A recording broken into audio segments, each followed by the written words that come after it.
It's your boy Mike the Young OG with another episode from the Rapper Cat Podcast. Episode 2 coming to you live right now during this pandemic. Man, I'm so excited for what we about to talk about today, man. But before you do anything, go ahead and subscribe to me and follow me on Instagram, Mike the Young OG.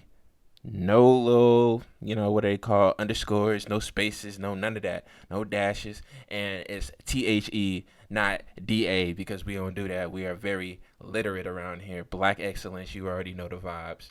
Man, I don't even have time to kind of, prime y'all into what we about to talk about because I'm excited and it's going to be really, really, really controversial. I don't know how to run this by a couple people and they was like, man, like, I don't got trust issues, you know what I'm saying? But I just kind of let the cat out of the bag, so we gonna have to jump right into this because, I don't know how to hold water for nothing clearly today. So my topic today is gonna be everybody has trust issues. And before y'all even start turning my podcast off or start rolling your eyes or sucking your teeth, whatever you doing, like, just relax, sit back, like, and I want to remind y'all, I ain't on this joint to, try to argue like I'm Stephen A. Smith or Max Kellerman or Skip Bayless, whoever you like to watch. I ain't that dude.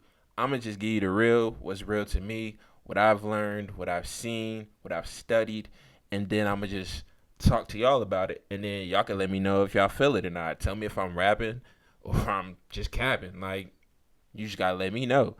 But like I said, today we're going to talk about everybody has trust issues. And it seemed like very negative, and it's like a turn off, and it's the biggest elephant in the room. You know what I'm saying? When you're talking to somebody, when it comes to friendships, relationships, it's just weird because if somebody be like, yo, you just got trust issues, like, that's like, how dare you? Like, it's literally like somebody just said your mother's fat. Like, it seems that's what the vibe has been ever since, the conversation about trust issues has came. And I don't really feel like it's a negative thing, and I don't really feel like it's something that can permanently be changed in terms of the fullness of it. I believe, we can get over insecurities and all that other stuff. I'll explain that later on in the podcast, but I do believe that we are all born with trust issues. And I feel like that's a good way for me to start.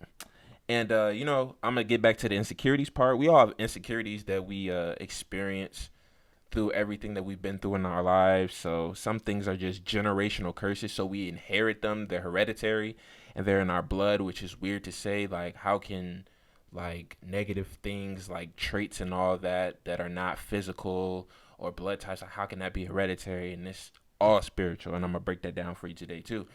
And we get insecurities and trust issues through childhood trauma. And some things, are planted at an early age, so you don't really understand the fullness of them until you get older. And sometimes it takes us a minute to really grasp, like, okay, when I was little, like, even though it didn't affect me then, it's affecting me now. And that was just a seed planted. So we're going to just go ahead and dive right into this. Basically, I want to talk about first, before we even step foot into anything, I want to talk about what trust is. And it's also a noun and it's a verb. So therefore, you can use it to describe things. You can use it to put into action, which is very important because I feel like trust, like love, is an action word. It's not really one of those things that you describe or it's just a regular feeling. It's an action word.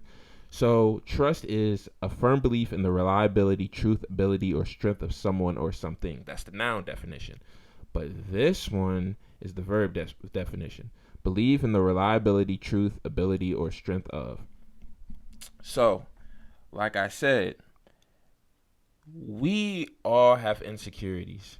Why do we all have insecurities? Why do we all have trust issues? We're born imperfect. Therefore, we have imperfections.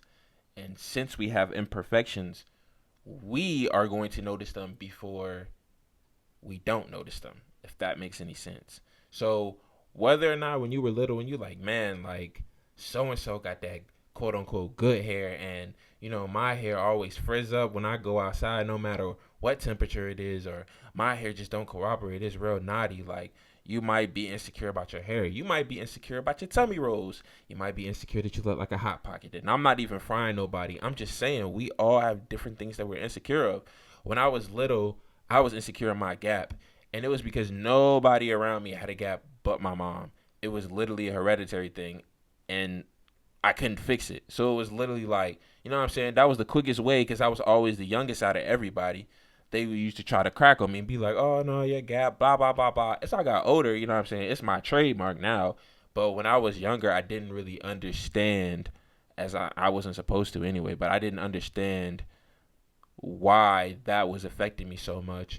And it was one of those things, oftentimes with other people, it's one of those things that you're insecure about. You don't really notice it until someone says something about it, or you don't notice it until you were looking in the mirror one day, or you're just observing. You're just like, wow, like I'm looking at everybody's teeth. Like, okay, so and so teeth, she got good teeth. His teeth a little crooked, but they all put together.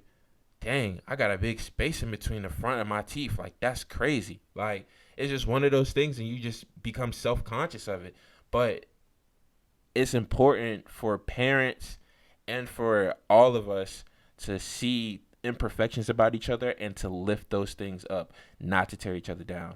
That's what makes it worse, and that's what makes society so bad, is because we're so quick to look at the bad before we look at the good.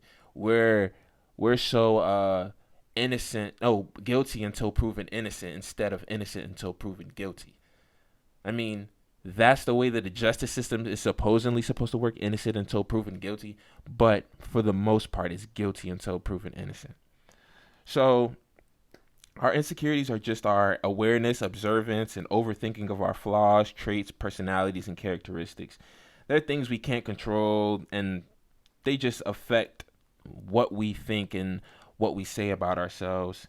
And there we can't control some of the things that we're insecure about, some of the things that we're have trust issues about, because for one, like I said, we're imperfect, and for two, things are hereditary. So, as an example, my dad didn't have his dad.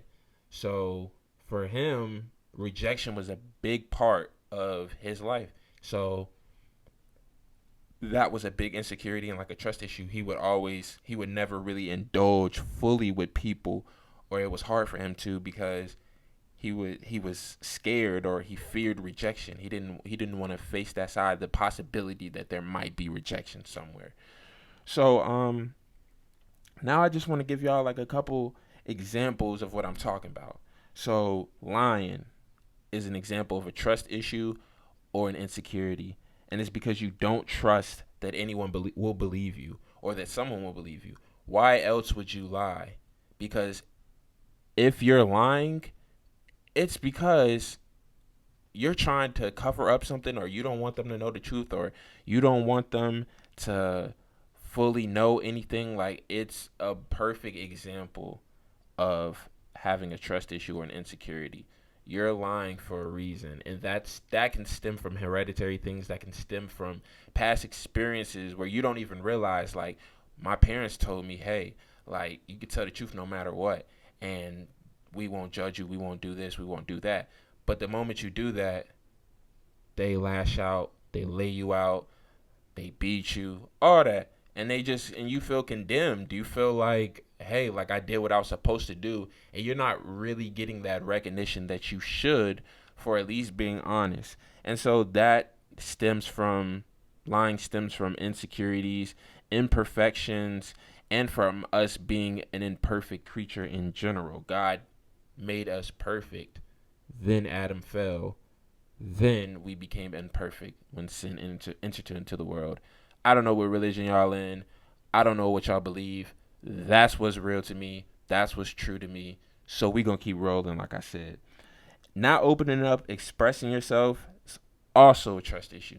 Because if you were trusting of people, you would open up. But people, rightly so, have taught you, hey, like, you can't open up to everybody. You can't let everyone see that part of you. You can't let everyone in, because everyone is not responsible with your feelings and with everything that you have going on. So therefore, you just, you know what I'm saying, keep people at a distance. You let people in at an angle. You let people in at a certain degree. And it's all strategically and, you know what I'm saying, well kept. Like, you not coming no closer over here. And that's a really big example of an insecurity or a trust issue. It's just like, nah, I don't trust that you will understand me. Like, expressing yourself comes with trust. You don't express yourself to people you don't trust in that moment, in that time, in that space. It's just like, why would I express myself to you if I know automatically you won't understand? It's like you expressing yourself about politics, about why you're mad or why you're frustrated, and someone is just sitting there like, I don't like what's they're like combating you, or they're like, well, I don't get what you're talking about, and they're not really trying to understand you. So after going through that a couple times, it's just kind of like, why would I continue to put myself in this position? Because I know you're not going to understand. That's lack of trust. So this next one is one I've already said, rejection. That is probably the biggest one to me.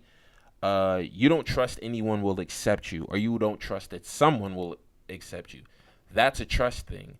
That stems early on. That's early on in your childhood.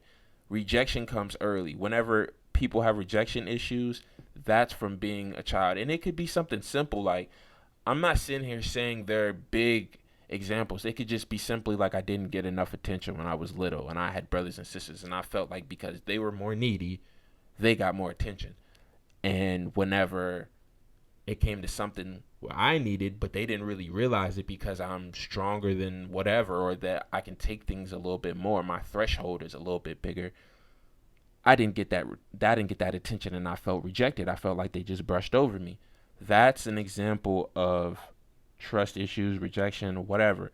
And it's not even something that you can't fix.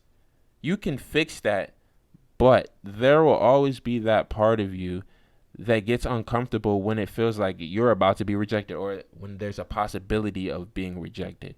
And whether you realize it or not, your behavior will change, your activity changes whenever that occurs. Another one that I wanted to point out was abandonment. And you don't trust anyone will stay with you. This happens to babies all the time. Like my dad, abandonment, rejection. Like, you just don't know. Like, you trust, and then you can't trust anymore. It's like, yeah, I want to trust you, but I can't because I was abandoned for whatever reason. Like, that could be in a relationship, that could be mom to daughter, mom to son, dad to daughter, whatever. Like, abandonment is a real, and it's real tied in with rejection. So it's just like, you don't trust anyone will stay with you. You don't trust anyone will, go through the mud with you. Like, if you worried about being abandoned, how can you possibly trust someone? Because it's like, okay, why would I let you into my circle knowing that possibly you could leave, or that knowing that you will leave? So, and people who have abandonment issues, keep in mind, when they trust, they trust. But the moment there's a slight break, it's over. You'll never get that back again. Regardless of what they say, you'll never get that side of them, that part of them back again. So another one that I wanted to talk about too was being unreliable. Unreliable is a big trust issue as well. It's like, I can't trust that you're going to be there for me. You can't count on anyone to be there for you when you need it. So you just sitting back thinking, you're just like, wow, like, if I ever need something, like, let's say if I got in a car crash, and I'm just like, I'm looking through my phone, I'm like, who can I call? Man, I can't call Joe, because, you know what I'm saying, Joe don't never answer the phone, like, or Joe don't never come through when I need him. He always got an excuse for something. Like, that's a trust issue. Like, you don't trust that person will be there for you in your darkest days, or even when you just need to talk, or whatever it is. And close-heartedness or cold-heartedness, that's a trust issue, because it's like, you don't trust people will love you. Because why would you give someone the cold shoulder? Why would you ice someone out? Why would you push someone away if you knew that they were trying to love you? It doesn't, and being cold-hearted could involve rejection, all lying, all that stuff. Like, it could just be a combination of things, but it's just like, it's your way of putting your walls up and not letting anyone in, because you don't want to be loved, because you don't know how to be loved, which is another issue in itself, but we ain't gonna talk about it today. So moving on, all major issues stem from a lack of trust. It doesn't matter what it is. I believe that wholeheartedly. If you have a problem communicating, it's a lack of trust, because you don't trust that anyone will listen to you, or you don't trust that you can express yourself openly without doing it in a derogatory way, or without, stuttering or clamping up or shutting down, they're all stemming from trust issues or some insecurity of some sort. That's where all your issues come from. It's because of lack of trust, confidence, lack of trust in yourself. That's all this is. This life is built off of imperfections. And the people that you see succeeding right now in life are just the people who have the confidence, who have embraced themselves, accepted who they are, and they've ran with it. They believe in what they believe in, and they go 100% with it. And it's not necessarily that they're right. It's just the fact that they don't allow their trust issues and their imperfections to get in the way of what they're doing in their life. That's the difference between successful people and people who are stuck in the same place that they will always be stuck in for years to come. And the human is born imperfect. So you can't blame people for insecurities because that's just part of being an imperfect creature. That's part of our nature. We're imperfect by birth. Ever since Adam, like I said, we just imperfect. And otherwise, if we weren't imperfect, you wouldn't see a pandemic. You wouldn't see really people mismanaging their money, people robbing banks, other things. People are imperfect because of the things that they've went through in their life and because it's already in their nature. And things are hereditary. So just think, like I said, it's hereditary. It's a generational curse when it keeps getting passed on and passed on. And for people to sit here and say, well, no, I'm not my parents, that's 100% true. Know that you are, though. In some type of way, you all are connected in a long bloodline of generational curses. And I'm not saying that every family has about 10,000 generational curses. Every family has generational curses that need to be broken, and they get stronger every generation, and they mask themselves differently, and they become stronger. When something is masked, like Batman, you don't know who Batman is, so automatically he's even more dangerous than he is when he's not Batman. Like when he doesn't have a mask on, he's whatever Clark. He's just regular Clark. He's just a rich guy. Like maybe he can fight, maybe he can't. When he's Batman, you don't really know what he's capable of until he does it. And it's like he's a superhero at that. So when just imagine if something is evil and it's masked and you can't clearly identify what it is, it's wreaking havoc times two. Not to mention the energy and the power and all the things that's feeding it from the past generations that it's been able to sit there and grow and grow.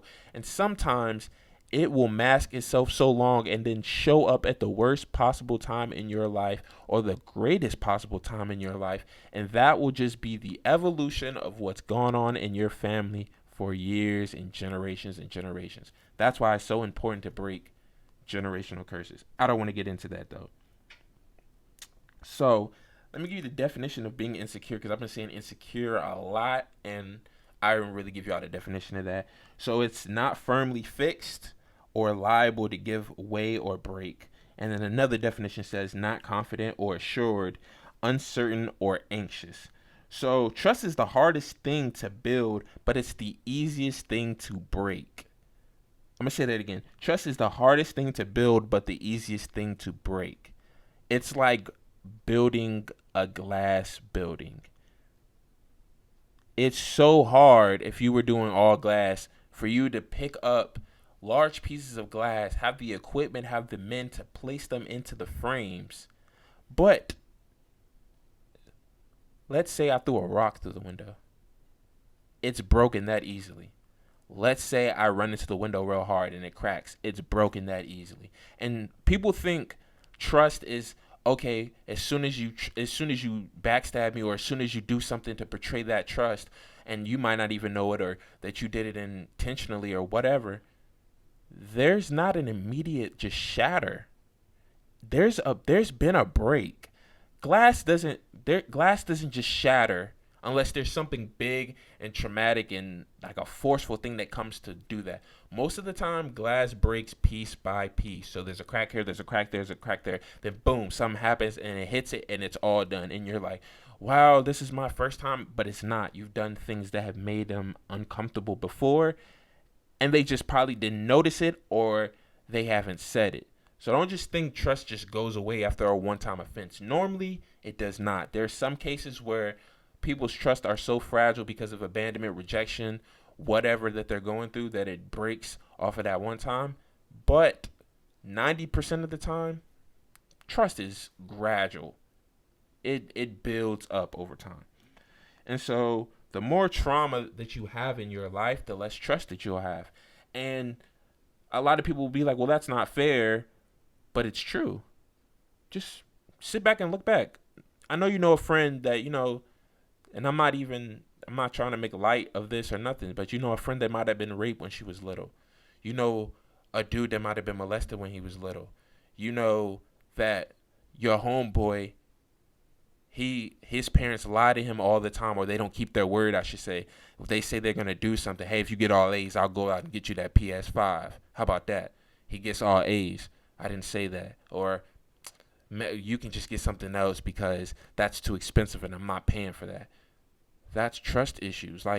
And the more that you go through in your life, you start to realize, I'm not as trusting in that area as maybe I once was, or that typically other people are, because there are things that happen in your childhood, or there's things that happen in your life growing up, and you're just like, I seen that before. I don't like that, and I can't believe that. I can't put my trust in that. I can't attach my heart to that. That's what you're essentially saying when you say I trust something and I believe something. When you stand behind something, my heart's connected to that. I'm attaching my heart to that. That's what that means. Because there's no way you can just be out here trusting people and you not attaching your heart to them. If I say I trust you, my heart's attached to that. Trust stems from the heart. It stems from love. And most of y'all I don't love him. I don't love her. But you love your friends. Significant other, whether y'all drop the quote unquote L word, that's still love. The Bible says nothing about oh yeah, when y'all are in the liking stage, when y'all are talking, there's love and there's hate. The Bible's black and white. We created these little subtopics and divisions to make it seem easier for us, or make it seem like it's levels, but it's not. It's really not. It's just either love or it's hate. It's one of the two. It's either I like you or I don't like you. There's no I don't know. If you don't know, you don't like him. If you don't know, you don't love her. It's that simple. But like I said, the more trauma that you have, the less trust that you're able to give out. And honestly, sometimes it isn't fair, because that can stem from your mom, where you just naturally just don't trust. Or you've seen your mom get her heart broken, or you've seen the lights turn off all the time. So you're just like, I don't trust no man that don't got no job, or I don't trust no girl that don't got no job, or don't got no steady income, because I seen my mom go through that, single mom or single dad. I seen them go through it and they lights got cut off. They this and this, and the person they was with wasn't helping them at all. That's a trust issue. It's an insecurity. I need to be with someone who is stable. And so trust is destroyed in areas of connection. So areas that are similar, or circumstances that lead to similar results. So let's say you went on a roller coaster and you threw up the first time and you were sick as a dog. And let's say you was going up to the mountains in Colorado in a car and you got sick as a dog because of the up and down of the mountains. Those two connected. You just I'm not doing anything that has something to do with, up and down and all that other stuff. Those two are connected. I ain't really like that example, but I went blank when I was talking to y'all, so I had to, finesse a little something. But like I said, let's just say for females, this is very common. It's okay, let's say if you were raped or you were molested when you were little, whenever you have a significant other, and let's say you guys decide to have sex, that can become uncomfortable, because it's like, the way you touch me means everything. Everything. That's true for dudes too, but for females, it's a whole different level. The way that you touch her after what she's been through means something totally different. She may not be able to have sex with you until whenever, because she hasn't healed from that. She has to heal from that place before she can just dive into that. Otherwise, it's just going to be toxic. And that's another word that a lot of people, it's like, oh, don't call me toxic. Don't call this toxic. It's toxic because it's not benefiting y'all.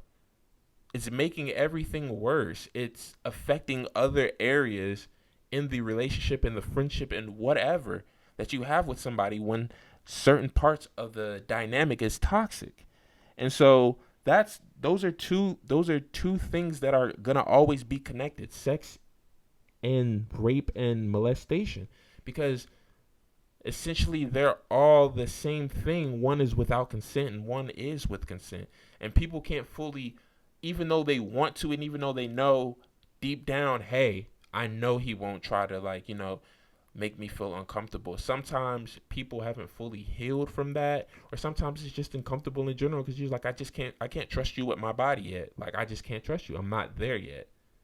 Or I'm insecure. Like, when I was wearing this shirt, like, he said that I looked fat, and whenever I was around the house, like, he would just be like, well, stop eating that. Like, like, you ain't supposed to be eating that. You don't need to be eating that. And so when somebody tries to tell them, like, hey, like, maybe you should take that bathing suit picture. And it could be a girlfriend, like, hey, you need to take that bathing suit picture down. Like, that's not a good look. It makes you look like, you know what I'm saying? Like, you're looking for attention. She's like, no, I accept my body, and you're just body shaming. If Sierra or Ashanti did that on the Instagram or on Snapchat, all y'all would be commenting and liking it, blase, blase, blah. And it's like, look, don't go into defense mode just because we're giving your opinion.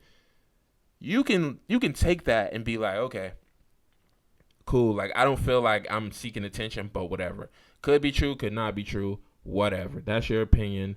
Cool, I appreciate you for, like, trying to look out for me. It don't gotta be defense mode. And body shaming, I'm not trying to get off on a tangent, but body shaming is it's such a big topic now. And granted, a lot of men do body shame, a lot of females body shame, but don't use that to cover up the fact that you're showing yourself just because you're trying to get rid of your insecurities and your imperfections. When at the end of the day, you don't feel confident about that either.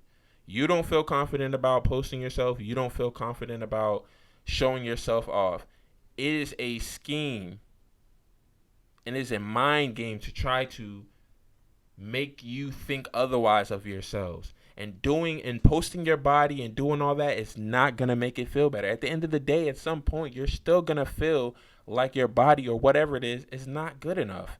And that's the sad part, that this generation, as much as we're aware, we're not aware of the tools and the methods that we need to take to heal properly. We use things that help us cope and to help us, you know what I'm saying, just get through it. So it's basically like we're finding drugs. We're depressed, so we're going to take antidepressant drugs. We're unhappy with life, but we're happy when we do cocaine. We're happy when we smoke weed. It's like, oh yeah, I'm numb to everything. But your situation is still the same. And I know I already heard some of y'all. I done heard some of y'all already in my headphones in the comments. Weed it's good for you. Like, it's a good healing method. Got it, bro. Got it. But as soon as you start abusing anything, it becomes a drug. Therefore, it's not good for you. If you're dependent on it, if I say, hey, stop smoking a day, and you can't do it, it's a drug. It's literally a drug, and it's a drug.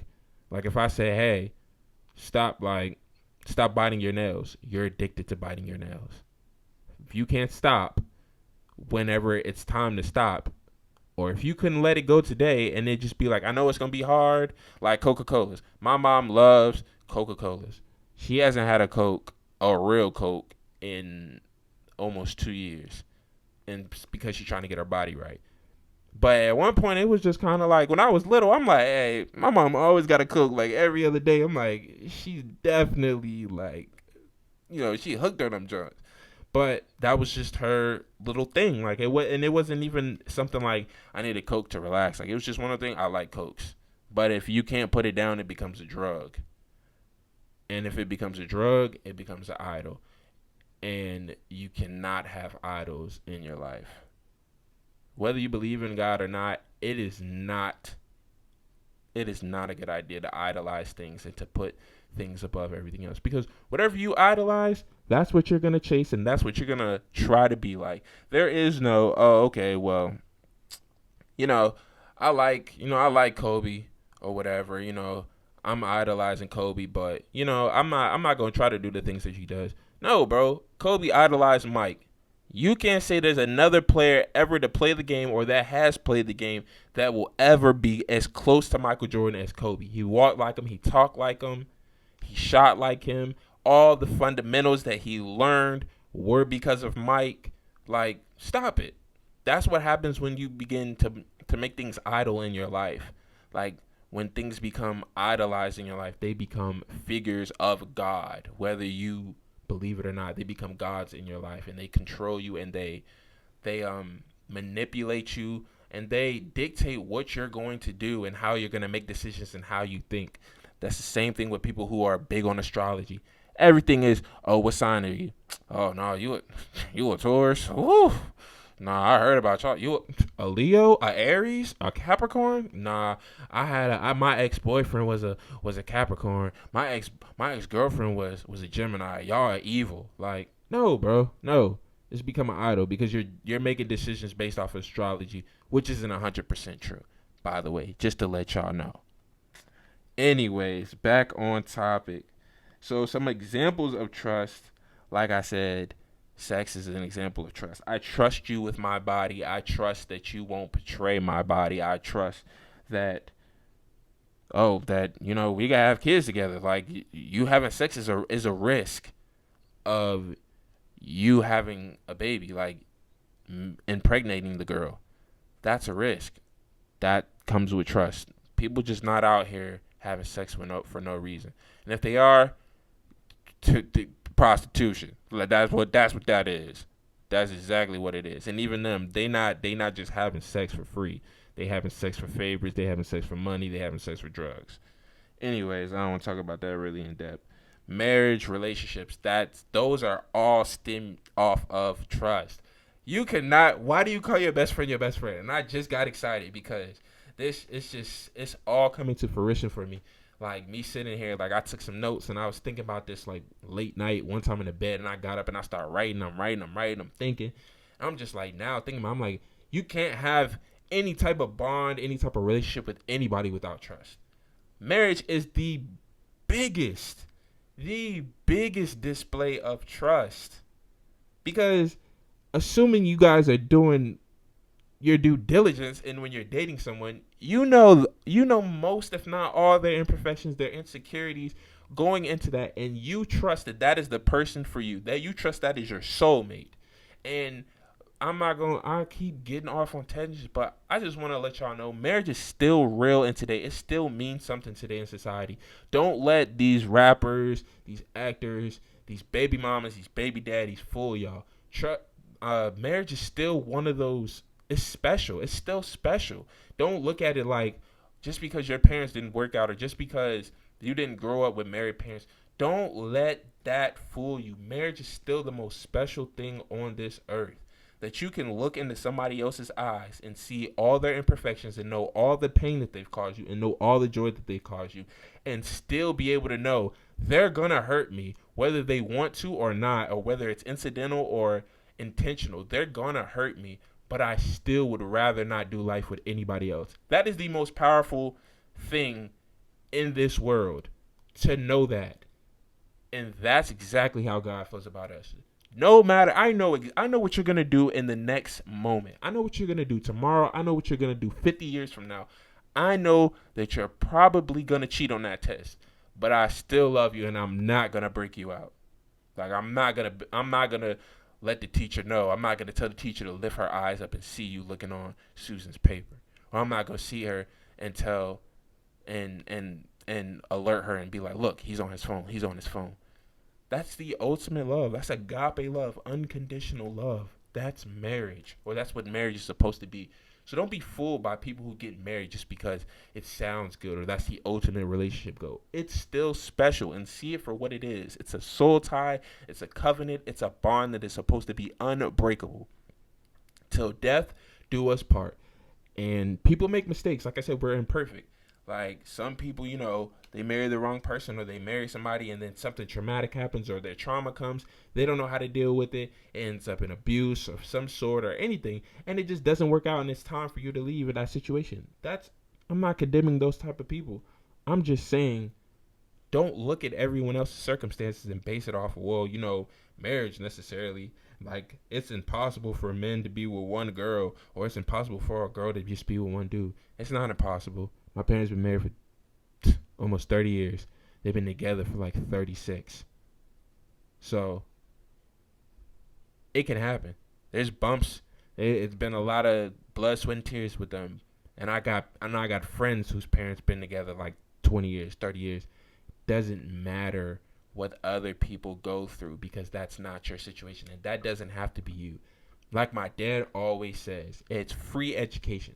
What you see people going through, especially celebrities, that's free education. You're learning from their faults and mistakes. You're learning. If I ever get that platform, this is what not to do. Or if I get in this situation, this is what not to do. You don't have to go through that. You can literally sit there, observe, and know that ain't the way to go about it. That's free education. It doesn't cost you anything. And I think that's the most valuable principle that my dad ever taught me, free education. But anyway, back to examples of trust. Going out, like when you go out with somebody, it's like, all right, like we going to the club. I'ma trust, you know what I'm saying? If we get some drinks, I'ma trust that you gonna be right there, like making sure if I go to the bathroom, nobody slips something in my drink or nobody come and take my drink. Like people nasty. People be out here stealing people drinks. I've seen it before. Like it's nasty. Unless it's like one of your friends, even then it's still nasty. Like some of your friends ain't got the best hygiene, and I'm taking some of my friends ain't got the best hygiene. So that's a form of trust. Like, hey, like if I'm going out with you, like somewhere, especially if you go in unfamiliar territory, it's just like, okay, I trust that, you know what I'm saying, if something happens, like you gonna have my back. And I ain't even talking about fighting. I ain't even talking about none of that stuff. Just like if something happens, like if we gotta run, I'ma trust that you gonna be right there with me running. Like not just you gonna stand in there and try to do something. Like that's trust. Driving someone or like getting picked up, like that's a form of trust. Like I trust that you will value my life while I'm in this car. Like or I trust that you'll get me to where I need to go. Like to me that's a form of trust because it's just like, oh, I'm trusting you to take me home every day, or I'm trusting you to get me to my destination, or I'm trusting you to use my car. I'm letting you borrow my car. That's trust.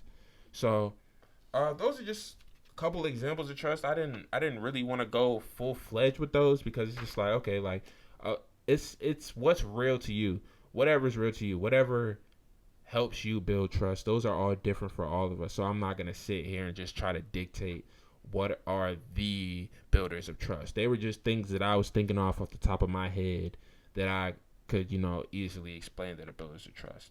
And some other ones that are, not really like necessarily like big. Actually, I missed one. I'm sorry, y'all. Living together. I trust that you'll pay this rent. Like, I trust that you'll keep this house up with me. Like, I trust that you'll keep things clean. Like, that's another big example of trust. Sorry, I forgot about that in my notes. And some other ones that are, are kind of more communicative in nature and they're action words, but they're really like more just communicated through however you want to do it. Like, they're just words of affirmation. Those are definitely builders of trust. It's just like, okay, like if you saying like you love somebody. Granted, we all have different love languages. And I'm going to get off on a tangent again. Y'all better stop saying in 2020, oh, food dates are my love language. That ain't no love language. Just say acts of service. A date. Taking you out. That could be quality time or an act of service. Don't say pasta is my food language. It's funny. It's really funny. Like, oh, late night talks are my food language. Or my love language. Though that's not a love language, okay? That's a dialect of a love language. So stop saying that, please. It's ignorant, and it's not even. I'm not even trying to be funny. It's really ignorant. Stop taking the love language test and read the book. If you read the book, you'll find oftentimes that when you take the test, it won't be what you thought it was. Anyways, words of affirmation is big. Like that's big. I would say almost all the love languages are builders of trust, depending on how you communicate your love or how you communicate in general. Like quality time, definitely a builder of trust. Like, hey, I'm here with you. Like, I just want to let you know, like, I'm spending time with you. That builds trust because you're like, okay, like this person, like if I needed something, like I would call them, or if I needed company, like that's who I would call. Like that's trust. Like I trust that you'll be there for me when I need it, or I trust that you'll just be there. Like it's not even there. Oh, if I need something, if something go down, it's just the fact that you're there. That's a builder of trust. Honesty, obviously, you can't be lying to somebody and then expect them to trust you. You can't have people lie to you and then you'd be like, "Well, I trust them." I mean, they just lied about where they were and he just said he wasn't with her, but I seen them and they were together, so whatever. Like, honesty is a clear builder of trust, and consistency as well. Like, it's cool you do it one time, it's cool you do it 2 times, but until it becomes a pattern, until it becomes every day a part, until you show me what your character is. And I feel like that's the things that you do repeatedly, good and bad. So you show me what your character is. I don't really care what you say. I love words of affirmation. That's my primary love language. But you got to put something behind that. Because if you just talking a whole lot of good game, eventually that don't work for me. And that don't work for a lot of people. You got to be consistent. Like if you going to take a girl out, you trying to be her man. One time ain't going to do it, baby boy. Like, you're going to have to be consistent. And I ain't saying, oh, you're going to have to take her out every week, but you're going to have to be, like, persistent in that thing. Like, if you want somebody to be in a relationship with you, or if you want to be friends with somebody, you got to show yourself a friend. That's what the Bible says. You want a friend, be a friend. Not necessarily like that, but that's basically when you translate, that's what it means. Empathy and sympathy. So empathy is just like putting yourself in somebody's shoes, and it's just like you're relating to them. Sympathy is just kind of like not necessarily pity, but kind of like, oh yeah, I understand. Like, oh, I'm sorry that you feel that way. That's basically what it is. But that's offering sympathy and empathy. It's just kind of like one of those things like, yeah, you're choosing to understand, or you're choosing to listen to me. When you don't have empathy, you're not going to ever really understand nobody, because it's just like, oh, it doesn't relate to me. Like, if you haven't been there, it's like, oh, I can't feel that. So, sharing information, that's also a builder of trust. You can't really tell people your business or tell people what's going on with you, or even, just tell people like, like, I want to get this, and this, or I had an idea about this that I want to do. I had a podcast, ding, me. I had a podcast that I wanted to do, and these da. And then the person go back behind your back and be like, yo, so I'm coming out with a podcast, and my first episode gonna be this and this and this. You like, dang, I told you that in confidence, and you just gonna jack my idea like that? Or I told you that in confidence, and you just went and told so and so, or you gonna use that against me? Like, that's definitely a builder of trust. Like, it's like you're showing, when someone shares information, it's like, I trust that you won't use this information to hurt me in any possible way. Good advice. Definitely a builder of trust. And I'm not about to, I got a bunch of these. But good advice is you're trusting someone to lead you in the right direction, or to help try to guide you in the right direction. Somebody who gives you bad advice and it just turns out bad for you, the results aren't good or beneficial for you in any way, why you're not gonna go to that person for advice. You're gonna be like, man, what am I listening to you for? Like, last time that I like listened to you, this and this happened. So basically, you know what I'm saying? That's just one of them ones where it's just like you can't be inconsistent in giving good advice or giving advice in general. If you're gonna be bad, be bad. Like, if you're gonna be like, look, bro, man, she talking crazy, go cheat. Be that dude. I'm not condoning that, but be that dude. Be consistent. Every time I don't want to come to you every time you like, man, I don't know, just chill this time. Don't do nothing. And I'm like, man, why you tell me to chill now? Like, this the perfect time. Nah, bro, just chill. And then there's something little, man, go ahead, get that. Go ahead, call Keisha. Go ahead, call her, man. Just go call her up. Tell her to come over, bro. You know she wants you. Like, be consistent, y'all. Be consistent. That's all I'm saying. And the last one that I'm going to really say is comfort. Like, offering comfort could be different things for different people. It could be like, I'm my mom just died, so I'm gonna come and just sit with you. Like, I won't say nothing. I'll just come sit with you and let you know that I'm here for you. Like, we could sit in silence the whole time. We could sit here and watch Looney Tunes all day till 1 o'clock in the morning. Don't matter. Like, it's just whatever that comfort is for that person. Like, okay, cool. Like, oh, you want some space, or you wanna just vent to me and talk, or you wanna cry with me. Like, you want me to, like, hold you all day. You want me to, you know what I'm saying? Whatever. Like, that's a builder of trust. When someone is comfortable with you, it's because they trust you. People just don't get comfortable just because whatever, and that comes with consistency, hand in hand with consistency.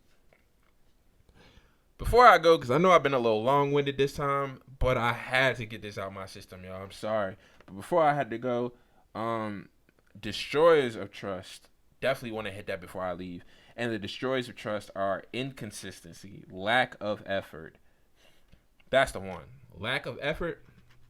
You're not gonna show nobody how you feel. Like, you're not gonna try to go the extra mile for somebody. If you're doing life with anybody, and that's whether you're in a relationship, boyfriend, girlfriend, excuse me, or if you're married or whatever, friends, if you don't put in effort, how long do you think that relationship is gonna last? It's not at all.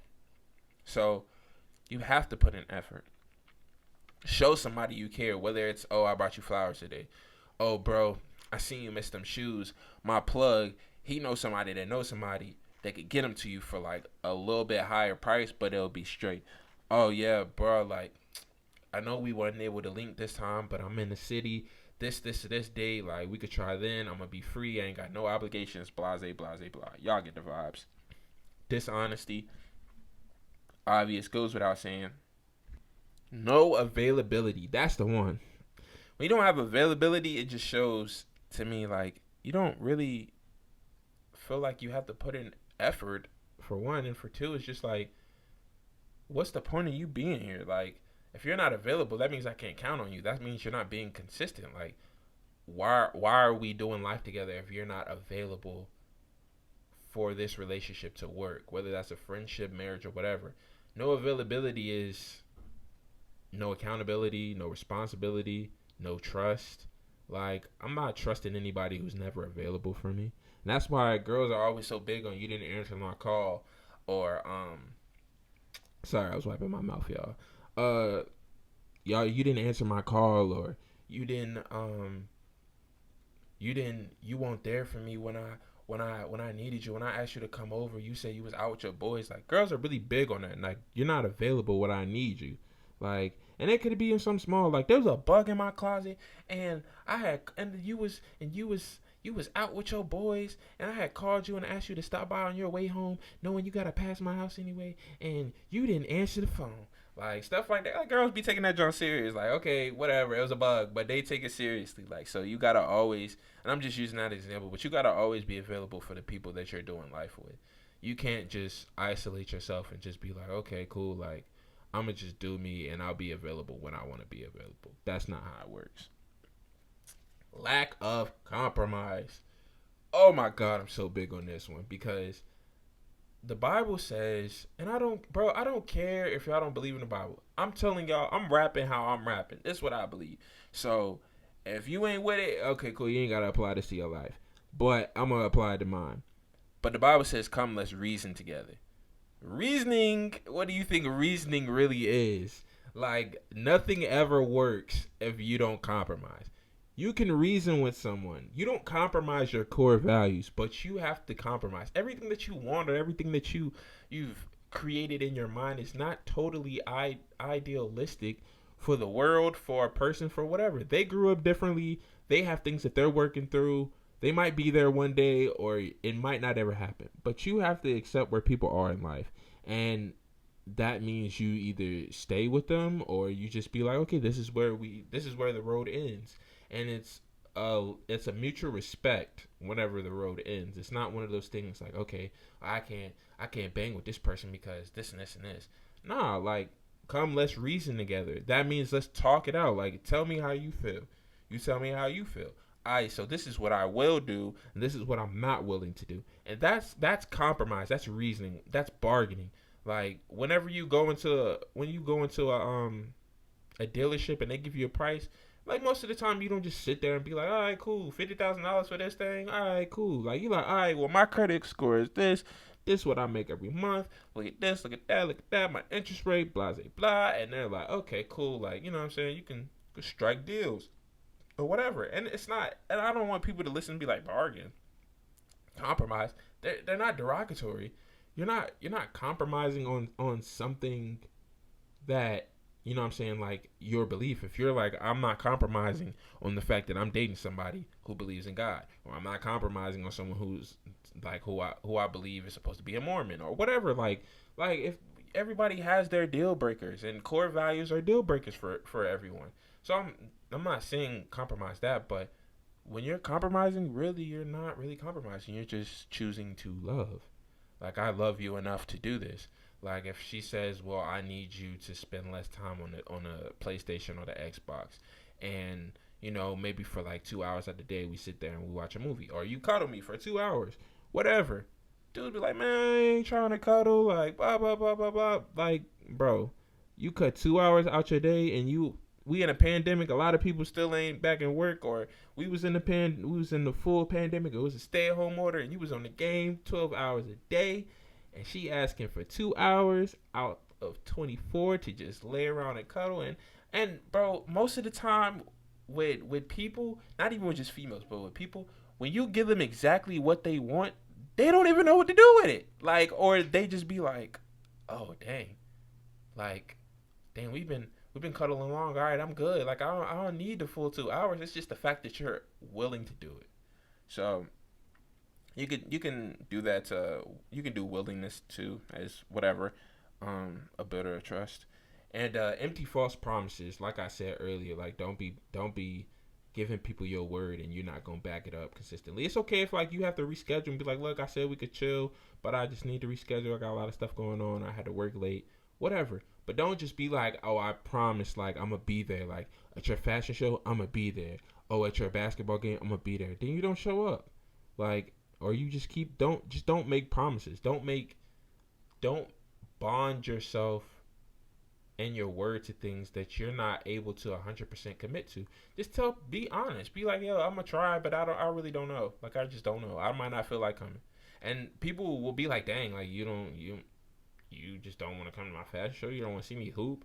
But deep down inside, it's like, okay, I respect that. At least they tell me like they ain't coming. Like they ain't like, oh, okay, like maybe. Like, so I'll probably be there. Like, yeah, bro, I'm going to come see you. And then they don't show up. Like, no, nobody wants to do that. That's give me trust issues. Deception and rejection. So you just not being honest basically is deception. Like, you just trying to make things out. If this thing spray me one more time, y'all, I got this air freshener up here. And it's the one that little sprays every, like 35 minutes. And it sprayed me twice during this episode. And I'm ready to fight. But, yeah, deception. It's right there with dishonesty. It's like, okay, I can't really trust that you're gonna be truthful. Like you might be like, yeah, I went and bought you flowers, but you went and got them flowers from the dollar store, and them things been sitting for a couple of days, so they gonna die in about 2-3 days. Like you ain't 100% honest. Like, okay, you knew she wanted flowers, so you did the little cheap route, being deceitful, talking about, oh yeah, I got these, you know what I'm saying, and blah blah fresh. Nah, bro. They ain't fresh. They nasty.